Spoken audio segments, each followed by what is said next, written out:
Yan, kaya wala kayo nagagawa sa bahay. Kasi tarambay kayo ng tarambay. Urong ka. Alis. Mga boss.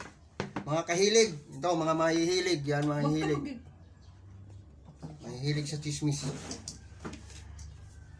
Kain tayo mga boss. Ito, almusal natin. Oh. Wala tayong ulam, kaya ito na lang. Kape. Yan, natural na ulam. At saka itong toyo.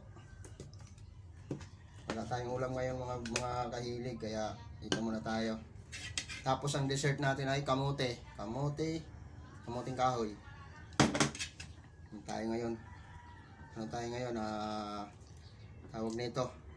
Pagkaing Pinoy. Kunin ang kape, isabaw sa kanin, ilapag ang kape, may pinagmanahan pa rin manugang ko sa durugin ang kanin, kape na lang sinasabaw. sumandok at isubo. Sarap. Kumuha ng tuyo, putulin, isubo. Ito, masarap. Yan. Napakasarap.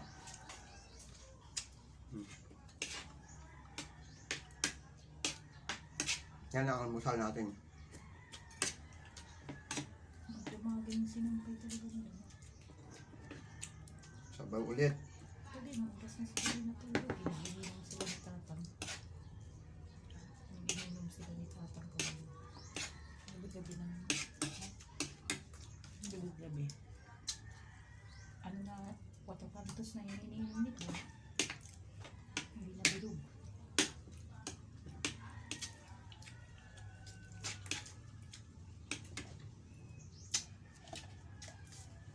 Ayun, malamig din. Kunin mo. Ano? Sila. Ayun, subusin mo. Short drinks na white. Nanginginig ako. Sinasama kasi yung tiyan sa puro kanin. Hindi ka makakain sa kanin. Ayan mga lodge. Mga kahilig. Ay, baka nalaglag. Ito lang. Wala dito. Ito lang. Dami mo ulam eh. Ito. Kahilig. Gakang. Tama. Hindi masarap ito sa usaw lang sa bago. Ayan. Ulam ni Richie. Marami. Basta baltong kain na ulo. Meron tayo dito okra. Kaso, hindi pa naluluto. Try natin kung masarap sa usaw natin sa bagoong. Maganda ngayon. Okay, masarap. Bakit hindi niya babalik sa tubig eh? Hindi. Kinakain ko naman ibang talong tsaka sarap. Oo. Bakit walang lapot yan eh? Mas maganda pa yan kaysa sa ibabad mo. Yung ibabad mo yung tubig nandun na eh. Ganda pa kainin mo na lang. Masarap pala siya mga kahilig. Oh. No? Hindi mo na kailangan lutuin basta may bagoong ka lang. Lagtok ba? Malutong. Tapos talong na.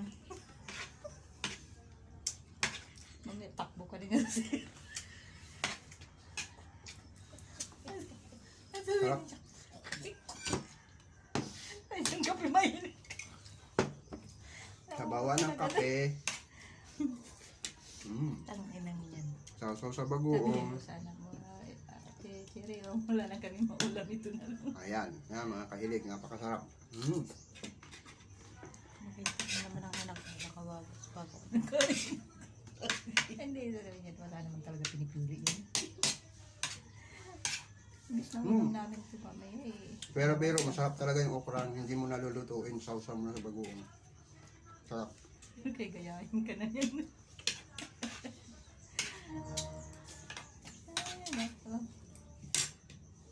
Kaya lang, kailangan fresh from the farm. Huwag yung sa may merkado. Kasi may mga gamot na yan. Bagong mga ito. Kahit talong bago bitas. Puro buo na naman to. Puro bago. Sarap. Hanggat may bagoong bago Okay. naman. Tagumpay. Pagka wala ng bagoong, yun na. Okay, hanggang sa muli.